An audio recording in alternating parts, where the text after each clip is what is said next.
grâce à mes limitations physiques. J'ai laissé tomber toutes mes limitations mentales. Dans le podcast de la double reconnexion, les gens venaient me voir et ils disaient tout le temps « Oh mon Dieu, t'es bonne, si c'était moi, j'y arriverais pas. » Puis ça me fascinait toujours parce que je me disais, les gens, quand ils me disent ça, est-ce qu'ils pensent que moi, avant, je rêvais d'être une personne en situation de handicap? Aujourd'hui, Claudia Duchesne, dans Croyance en série. Bonjour et bienvenue dans le podcast de la double reconnexion. J'ai le grand plaisir aujourd'hui d'accueillir Claudia Duchesne pour un nouvel épisode de Croyance en série. Bonjour Claudia. Salut tout le monde. Alors, on va, comme d'habitude, commencer tout de suite à parler de la croyance qu'on va évoquer aujourd'hui. Alors, je te laisse la parole, Claudia. De quoi vas-tu parler avec nous? Bien, comme on disait, on a beaucoup... Il y a comme 3 réponses à ça. Hein? Il y a la croyance que ça arrive juste que les autres, ça ne peut pas être toi. On avait ça. On a la croyance que les autres, ça peut pas être toi. Et aussi la croyance que je ne suis pas assez fort pour X, Y, Z, insérer n'importe quelle épreuve dans la vie.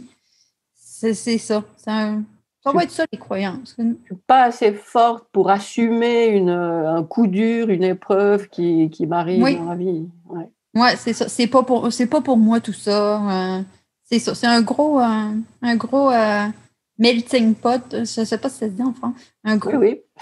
C'est ça. Un sac. C'est le sac. C'est les...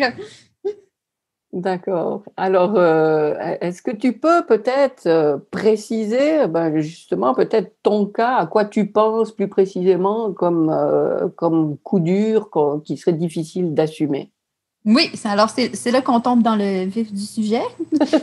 Donc, on enlève le mystère. Dans le fond, moi, je m'appelle Claudia Duchesne, enchantée les gens. Et moi, dans ma vie numéro 1, on va appeler ça comme ça, pas dans ma vie numéro 1. J'ai toujours été quelqu'un de très passionné. Et dans ma vie numéro 1, ma passion, c'était les courses à obstacles. Et moi, je faisais vraiment beaucoup de courses à obstacles, les Spartan Race et tout. Je sais que les courses d'obstacles à cheval? Non, les courses à obstacles en montagne, là, les Spartan Race, ça existe aussi outre-mer. Ah, alors je connais pas ce terme. Tu sautes, tu montes en haut d'une corde, tu sautes par-dessus un feu, puis tout ça, puis à la fin, tu as une médaille. Moi, j'aimais ça, les médailles. OK. Donc, en montagne. Oui, en montagne. D'accord. Tu sautes par-dessus des murs, tu fais des bouts de course avec des poids, puis tout ça. Puis, dans le fond, pendant une course, moi, j'ai fait une chute, puis je me suis comme je me suis fait mal aux côtes. Puis là, je pensais que j'avais une côte cassée, puis je suis allée faire des examens, puis finalement, on s'est rendu compte que non, c'était pas une côte cassée, que c'était sûrement quelque chose de plus grand. Puis moi, j'ai une maladie qui s'appelle la maladie de Hollier, qui est des excroissances osseuses. Ça, j'ai ça depuis ma naissance. Mes os, ils font des genres de petits kisses osseux. Là. C'est quelque chose de très, très, très rare. En France, je crois que vous êtes comme 25. Ça donne un indice. Et en Suisse, puisque je suis en Suisse? En Suisse, j'ai pas l'info. Je ne sais même pas comment on est au Québec, puis je vais au Québec. Google, il ne sait pas tout ça. Mes os, puis ça, c'est pas dangereux. Là. Il ouvre, il enlève l'os, il enlève la bosse, l'excroissance, puis il referme. Et là, on s'est rendu compte que finalement, dans mon dos, dans les rayons X, en faisant des rayons X de mes côtes, puis tout ça, voir s'il était cassé, on s'est rendu compte que non, bonne nouvelle. Mais finalement, il y avait quelque chose j'avais une excroissance osseuse qui était développée dans mon dos, et c'était probablement qu'elle avait le cancer. Fait que non, t'as pas les côtes cassées, mais je pense que tu as un cancer. Puis là, passe par tout le processus d'examen pour finalement le diagnostic tombe. J'ai un cancer osseux, j'ai une excroissance osseuse dans le dos de 16 cm qui a le cancer dedans. Ça, il faut le retirer. Puis moi, je suis comme, dans le fond, la seule façon de retirer ça, d'enlever le cancer, c'est le retirer. Il n'y a pas de chimio, il n'y a pas de tout ça. Fait que moi, j'ai passé ma vie à avoir des chirurgies. C'est pas pas quelque chose qui me stresse. Il y a le mot cancer que je trouve gros, mais en tant que tel, ça fait partie de ma vie depuis que je suis jeune de me faire opérer puis enlever des bosses d'os. Ceci dit, c'est la première fois qu'elle est dans mon dos. Fait que ça me stresse un peu, mais moi, je vois ça comme des vacances. Je suis comme, je vais être en vacances 6 mois. Parce que l'opération, en tant que telle, fait que eux, il faut qu'ils enlèvent la bosse, ils contournent, puis après ça, ils y revissent, puis ils mettent des voyons, j'ai pas des nouveaux os. Des greffes osseuses, c'est ça que je cherchais comme mot. Fait que là, finalement, tout ça, puis là, tous les processus, finalement, l'opération, la date d'opération tombe. C'est à Montréal. Moi, je suis dans une plus petite ville de la région du Québec, dans une ville d'une région de Québec, puis il faut que j'aille dans la grande ville de Montréal pour me faire opérer. Fait que là, on va à Montréal, puis tout ça. Puis là, c'est le 6 avril 2016 que je me fais opérer pour retirer ce cancer-là. Mm-hmm. Et eux, dans les faits, étant donné la maladie et tout, ils pensent que c'est une grosse masse osseuse.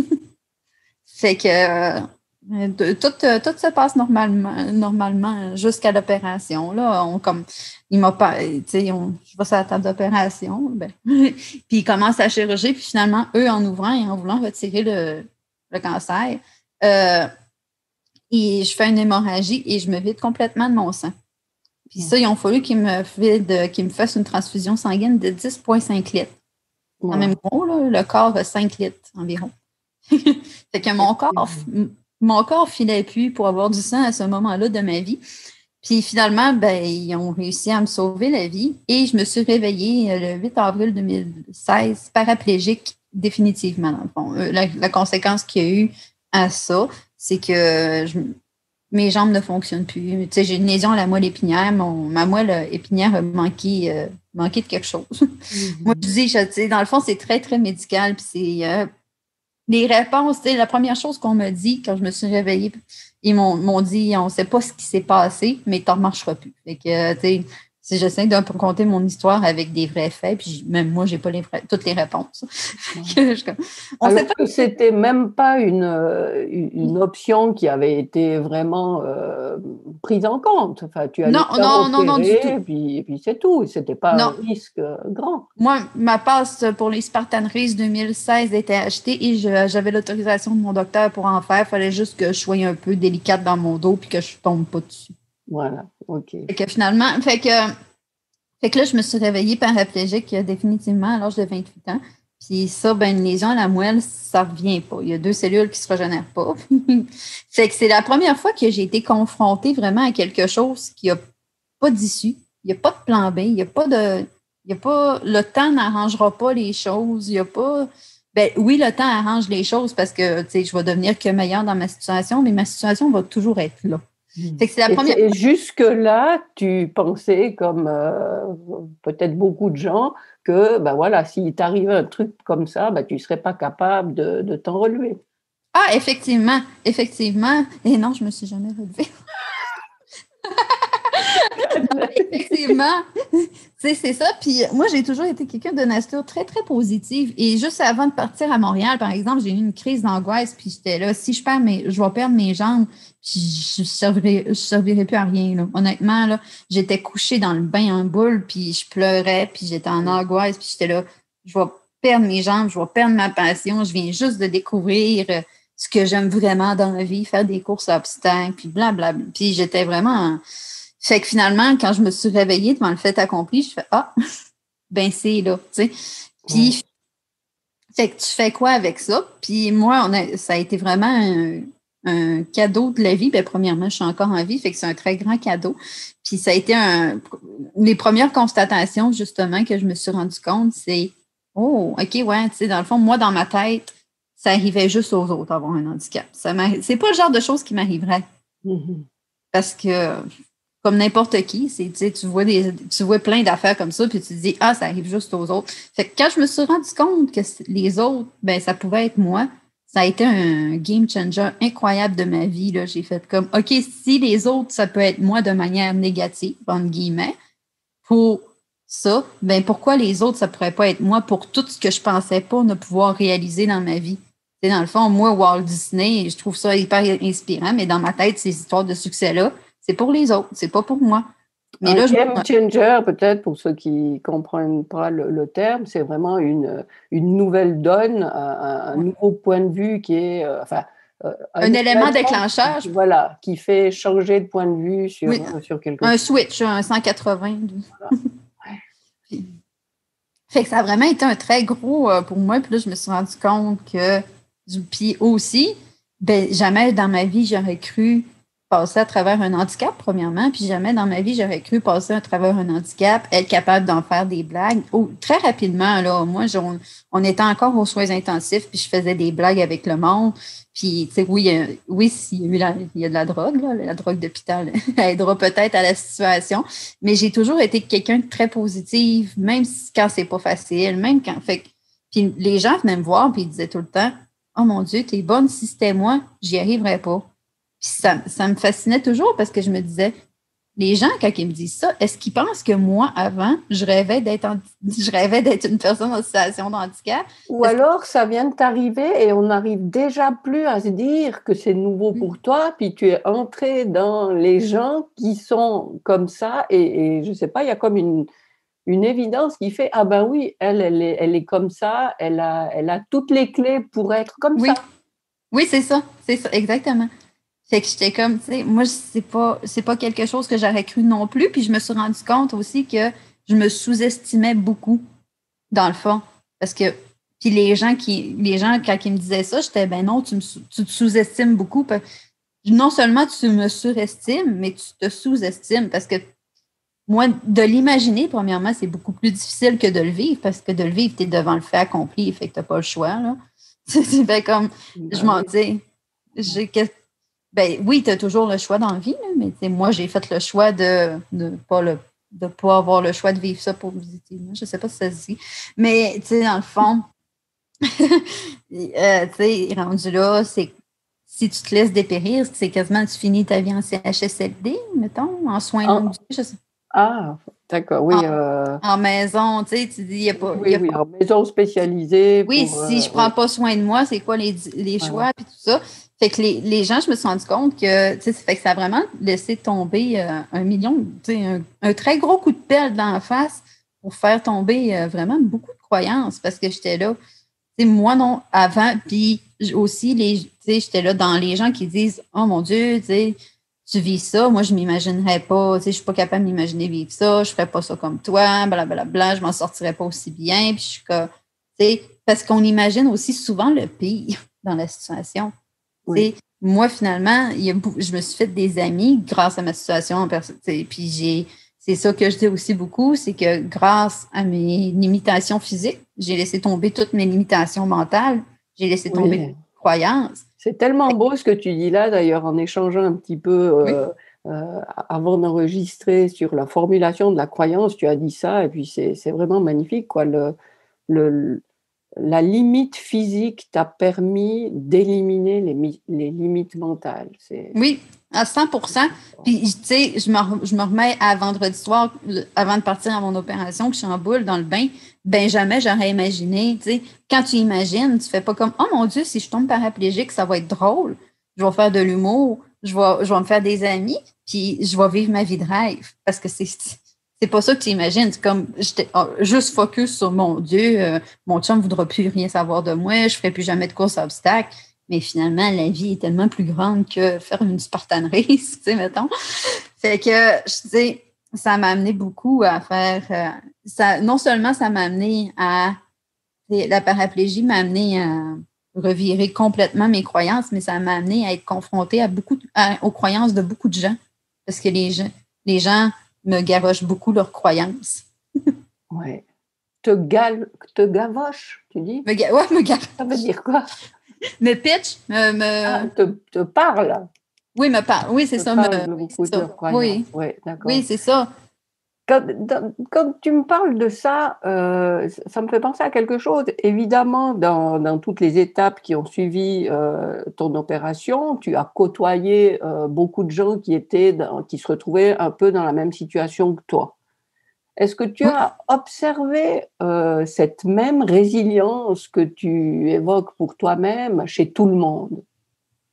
Ben, tout le monde, ça serait dire que 100% des personnes qui traversent une épreuve s'en sortent mieux que dans la vie d'avant.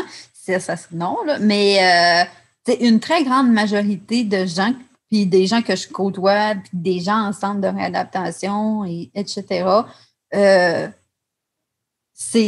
Oui, là, ils le vivent, sont capables d'attacher rapidement un sens à pourquoi c'est arrivé. Et puis, tu sais, la plupart ne parleront jamais d'acceptation parce que c'est quand même quelque chose, mais la plupart vivent relativement très bien avec rapidement. Puis, tu sais, nous, en centre de réadaptation, on fait des blagues là-dessus vraiment beaucoup. D'ailleurs, moi, tu me dis, tiens, on côtoie des gens. J'avais un monsieur qui était incroyable, qui n'arrêtait pas de nous dire ça donne rien d'avoir des jambes si tu n'as pas de cœur. Fait que, tu sais, on est très dans. C'est comme.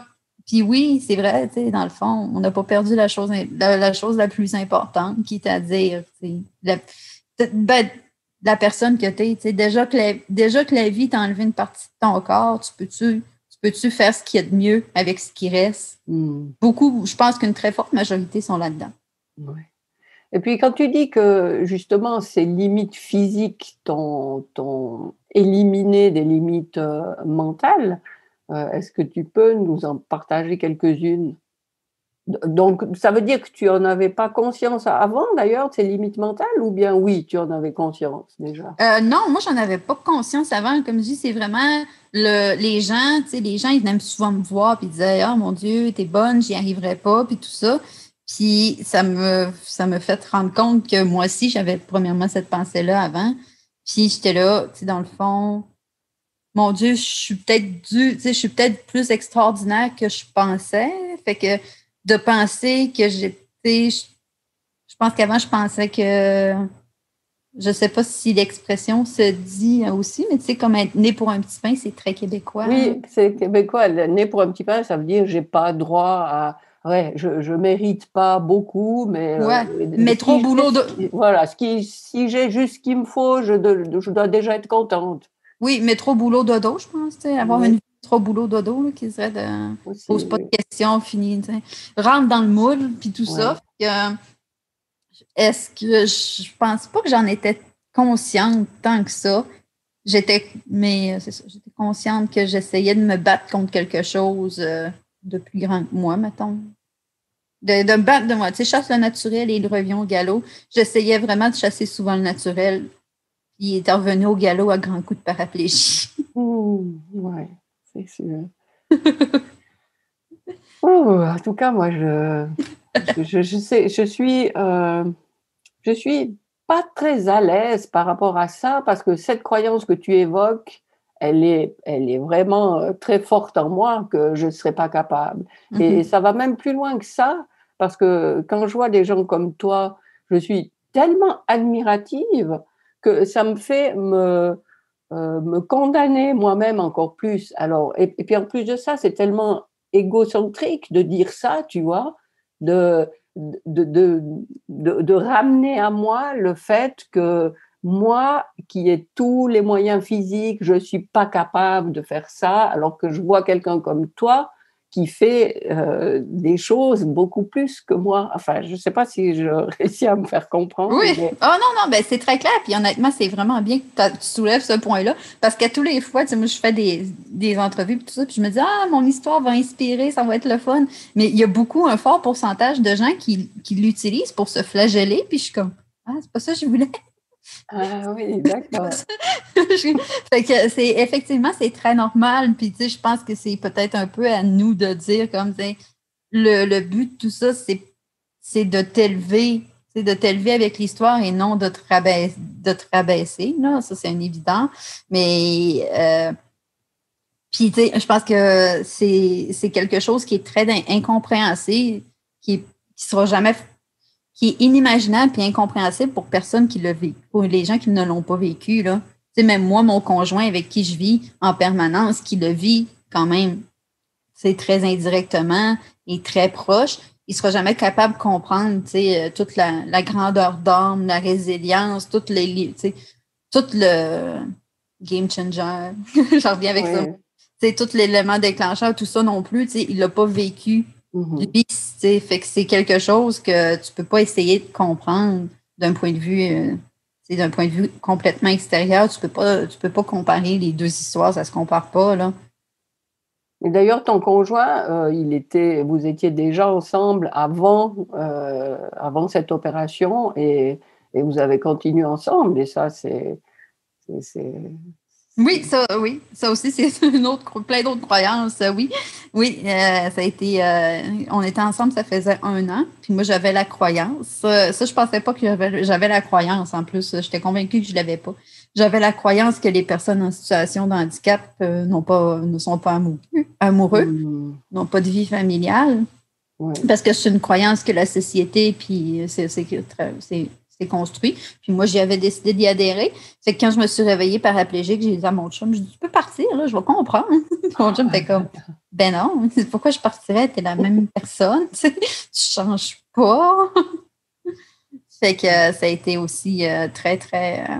et c'est beaucoup aussi de croyances de ton rôle en tant que femme, en tant qu'épouse et tout ça, de dire, il y a beaucoup de choses qui vont changer. Puis je pense que c'est beaucoup de redéfinition de rôle d'humain, puis tout ça, puis ça revient à ce que tu as dit. C'est beaucoup pour ça aussi que c'est très difficile pour vous de comparer, de dire, oh mon Dieu, elle est capable de ça, puis moi non, puis j'ai toutes mes choses. Moi j'ai redéfini des rôles. Moi, j'ai été confrontée au plus bas de l'humain que je suis.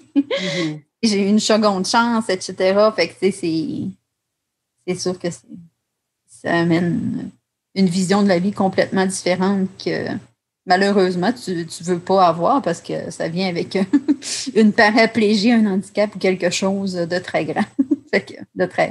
Oui, c'est une résilience vraiment impressionnante. Est-ce que tu as l'impression qu'il y a quelque chose chez toi qui était prédisposé à cette résilience? Est-ce que c'est une notion qui t'était familière ou bien pas du tout, pas plus que n'importe qui? Ben oui, moi, je pense que oui. Je dis souvent, je pense que j'étais outillée pour vivre ça, mais ceci dit, ça ne fait pas que j'accepte, entre guillemets, les gens qui me disent, moi, j'y arriverai pas. Je connais des gens qui avaient pas les mêmes outils que moi, puis ils sont arrivés aussi très bien, puis tout ça. Mais moi, déjà, toute ma vie, j'ai eu une maladie qui faisait que j'étais quelqu'un de différent. Je me suis fait opérer, je suis allée à l'hôpital.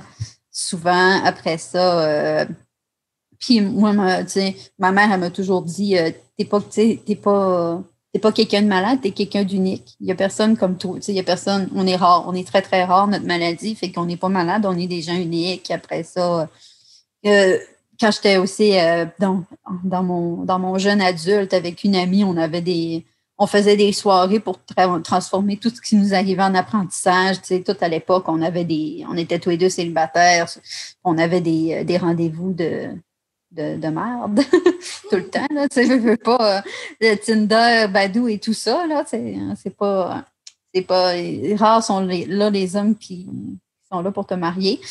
Oui. Fait qu'on on était toujours en train de chercher l'apprentissage derrière tout ça. Et, fait que, tu sais, honnêtement, puis ça aussi, je me suis rendu compte que ça m'avait vraiment beaucoup aidé dans ma résilience, de traverser la paraplégie, d'avoir toujours su trouver le positif en tout. Et c'est ça.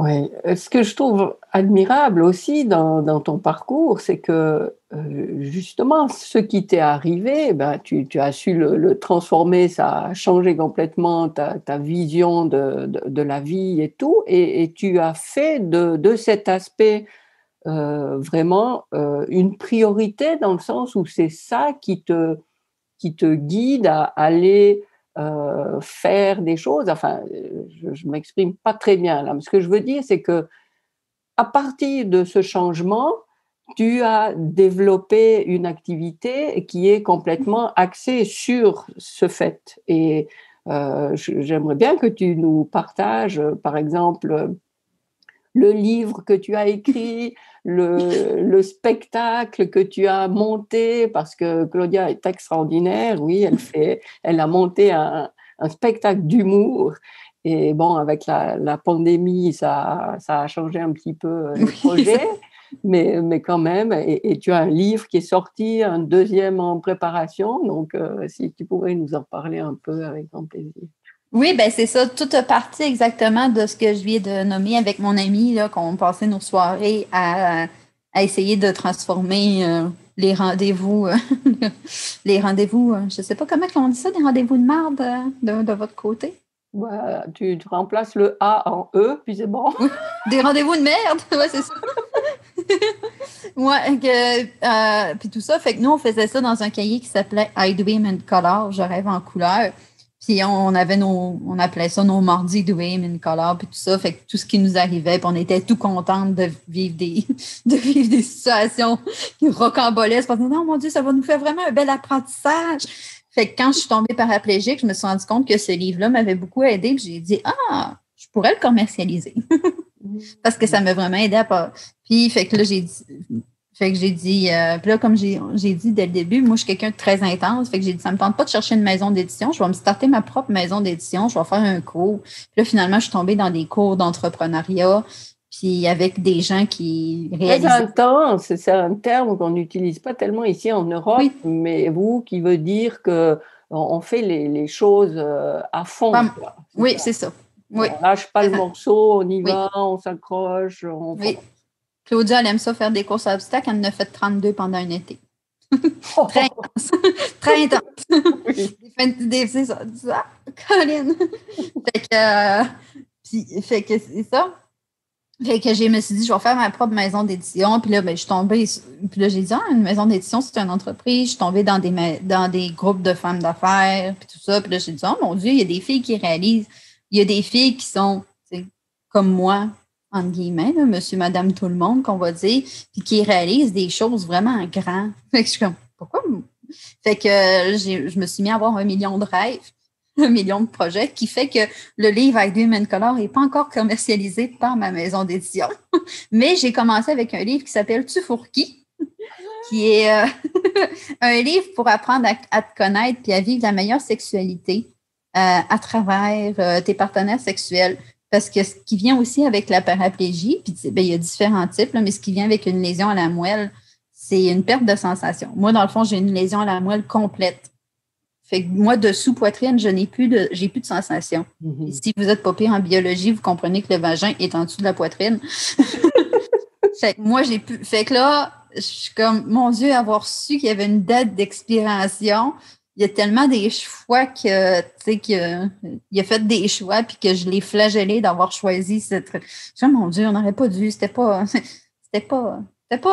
ou je sais pas, tu sais, il y a plein de fois, plein de fois, il y a des fois que je l'ai flagellé je l'ai flagellé d'avoir choisi un garçon X, puis je me dis, pauvre petit, finalement, il y avait une durée de vie, tu sais. Il y avait une durée. Avoir su, je ne l'aurais pas flagellé. Fait que j'ai créé un outil qui s'appelle Tu Fourquis, que tu apprends à dire qu'est-ce que tu voudrais reproduire de cette relation sexuelle-là, au lieu d'arriver chez vous puis de te dire que ça n'aurait pas donc dû arriver. Puis que, tu sais, là, je parle de relations sexuelles consentantes, là, c'est très. Oui, oui. Tu sais, que ça n'aurait pas dû arriver, puis que finalement, ça ne valait pas la peine d'allonger eux, tu sais, ça valait pas la peine d'allonger ta liste, etc., etc. Là, en tant que femme dans la société, quand tu es femme. Des regrets qu'on pourrait avoir par rapport à des partenaires sexuels qu'on a eus et puis qui n'ont rien amené et puis dont on aurait pu se passer, quoi. Des regrets inutiles que moi, je me suis rendu compte, puis finalement, on ne s'entend plus. On ne s'entend plus, c'est quoi ça fait un clitoris. Je me dis, avoir su, j'aurais pas passé autant de temps à avoir ces regrets-là, puis j'aurais essayé de tirer le meilleur profit de ça n'a peut-être pas été à hauteur de mes attentes, mais il y a eu un petit quelque chose. Mm-hmm. Il y a eu au moins une pulsion qu'on a répondu chacun en tant que 2 humains. Là. Fait que j'ai créé c'est mon premier livre dans ma maison d'édition. Puis oui, aussi, je veux devenir humoriste. Fait que j'ai commencé à écrire un spectacle d'humour. Je veux aussi être youtubeuse. J'ai commencé à faire des vidéos YouTube. Et ça ressemble à un jeu.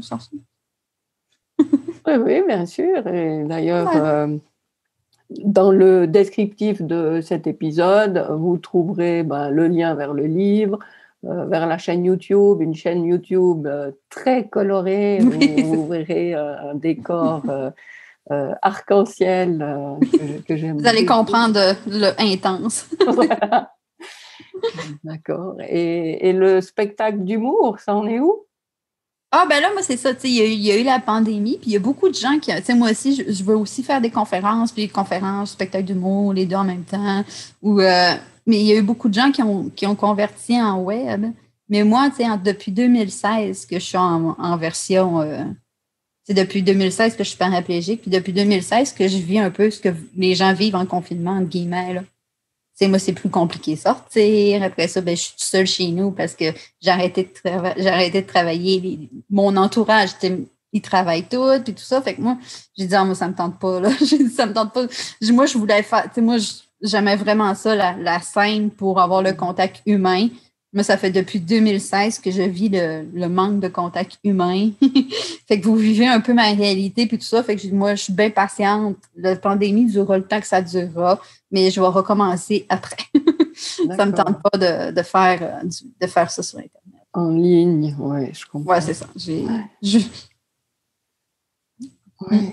Ça me fait, avec ce que tu as raconté, là, ton projet de livre, et tu dis tu es intense, j'aimerais quand même relever le fait qu'on s'est connus dans un groupe de multipotentiels, Oui. et puis c'est un petit peu justement assez caractéristique des multipotentiels quand tu dis, ben voilà, j'ai envie d'écrire un livre, et puis ben ça mène à quoi? Ça mène à, ben non, je vais pas juste publier un livre, il faut que je crée une maison d'édition, et puis alors voilà, tu crées une maison d'édition, et puis tu fais 1 million, enfin tu mets en place tellement d'autres projets sur la route que ben voilà, puis tu l'as fait, et puis c'est génial, quoi. Ouais, voilà.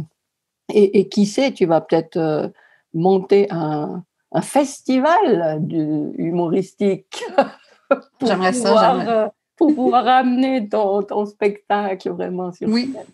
Oui, c'est une bonne idée. Tu déclenches le multipotentiel en moi. Peut-être qu'un jour aussi, je serai à votre spectacle d'humour en Suisse. Ah bah oui, à Montreux, le comédie... Oui, Comédie Festival, comment il s'appelle? Montreux Comédie Festival, oui. Ouais. Oui, j'en écoute quelques fois sur Internet. D'accord. Génial. Bien, écoute, alors maintenant, justement, ce que tu produis là, que ce soit les livres, le spectacle, en fait, c'est quoi vraiment que tu veux transmettre, que tu aimerais que les gens reçoivent? Oh, excellente question. Prochaine question. D'ailleurs aussi, est-ce que tu t'adresses à des handicapés ou aux autres ou aux deux? Moi, je m'adresse à tout le monde. C'est comme les livres, là, probablement que vivre une exclusion, de sortir de la marge de société me fait voir ce que toutes les autres vivent, ce que je ne vivais pas avant en tant que femme blanche, on va se le dire. J'étais dans la catégorie très privilégiée, puis là, ben, je tombe en personne en situation de handicap, ce qui est la catégorie oubliée. Fait que c'est comme le Tufurki, il est inclusif, il y a pas de, c'est non-genré. C'est vraiment pour tout le monde. Après ça, mais je pense que le message que je voudrais transmettre principalement, mais il y a beaucoup d'humour dans mon message. Je ne sais pas encore qu'est-ce que je sais pas encore le message précisément. Ben, tu sais, je pense que oui, non, je pourrais le savoir. Ça pourrait être et si dans ton pire se trouve ton mieux. Ça, c'est vraiment un message que j'aime, ça. Parce que moi, tu sais, en tant que tel, la paraplégie, c'était censé être le pire scénario. Puis finalement, ben, le pire scénario aurait été la mort, là. Mais le pire, tu sais, c'est pour ça que c'est facile à raconter comme histoire. Moi, c'est pour ça que je trouve ça facile à raconter comme histoire, parce que c'est tellement confrontant, c'est tellement facile de s'imaginer que, oh mon Dieu, non, moi, je ne passerais pas à travers ça. Non. Mais tu sais, moi aussi, j'étais de ce côté de médaille-là, puis tout ça. Puis, tu sais, ça ne prend pas une paraplégie, là, aussi. J'arrête pas de dire si les gens peuvent se rendre compte de ce que je me suis d'une partielle de ce que je me suis rendu compte paraplégique, mais en gardant la sensation de leur vagin ou leur jambe. Ça peut être fabuleux. Ouais. Fait que, tu sais, des fois, on angoisse beaucoup sur le pire, mais on le sait pas, puis dans le mieux s'y trouve. Le mieux s'y trouve, ouais. Je pense que vous, de votre côté de continent, vous avez un très bel exemple qui est Grand Corps Malade. Oui. Qui, lui, a une lésion à la moelle épinière. Et puis, s'il n'y avait pas eu une lésion à la moelle épinière, il serait soit un joueur de basket, on ne sait pas quel niveau. Là. Mm-hmm. Mais tu sais, on aurait été privé d'un très grand artiste musical, de ses mots incroyables. Fait que lui aussi, quand il a eu sa lésion à la moelle, il devait pas. Il voyait, oh mon Dieu, je pourrais plus jouer au basket, mais finalement, sa vie est incroyable. Il a produit des films, ses chansons sont. Il n'y a même pas de mots, parce que tu te dis, mon Dieu, je ne peux pas dire des mots, ces mots de Grand Corps Malade sont si bons. Fait que je pense que c'est ça. Et si dans ton pire, ton mieux s'y trouve. C'est magnifique comme formule. Et c'est ça. Je voudrais passer ça avec de l'humour. Beaucoup d'humour. Oui, et puis le pire, ça n'a pas besoin non plus d'être justement si pire que ça. Mais non, simplement dans les downs qu'on vit, dans les bas qu'on traverse, et si on les voyait justement toujours comme des opportunités plutôt que des moments dramatiques. Ouais. Oui, carrément. Effectivement, tu sais, c'est quoi ton mieux là-dedans? Il y a assurément un petit quelque chose de bien dans le down que tu vis. Là. Puis tu sais, comme on dit, il n'est pas obligé d'être... c'est pas obligé. Idéalement, c'est vraiment pas aussi grave qu'une paraplégie. Là. On va le souhaiter. Tu sais. Mais tu sais, ça peut être une journée que tu es fatigué, que tu es malade, puis tout ça. Puis tu te dis, mon Dieu, encore mal. Tu sais, non, vois ça comme une journée de repos. Voilà. Écoute Netflix. C'est le fun d'écouter Netflix quand tu n'es pas censé. Il y a plein des choses comme ça, au lieu de tourner ton cerveau puis tout ça, puis de chercher, d'être focus sur le négatif et d'être dans l'angoisse de la pire situation. Il y a assurément un petit quelque chose de beau dedans. Mm-hmm. OK. Écoute, Claudia, je te remercie infiniment d'avoir partagé tout ça avec nous. Et attention, c'est pas fini. Je te laisse le mot de la fin. Oh! Le mot de la fin? Ben, je sais pas. Quand tu m'as pris au dépourvu. Ben, je sais. Et si ton pire s'y trouve dans le mieux, la double reconnexion? J'essayais de faire un cours de brand, je sais pas.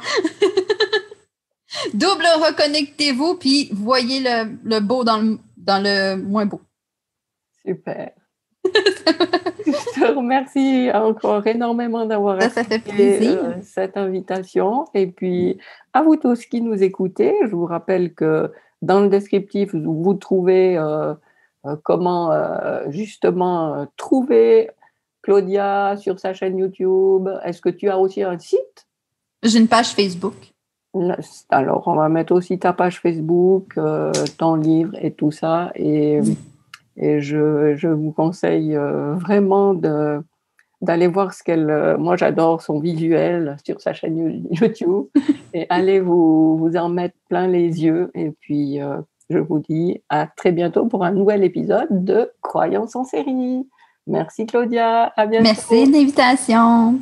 Merci d'être à l'écoute du podcast de la double reconnexion. Tu peux retrouver tous les épisodes sur mon site vivianeka.com. À très vite.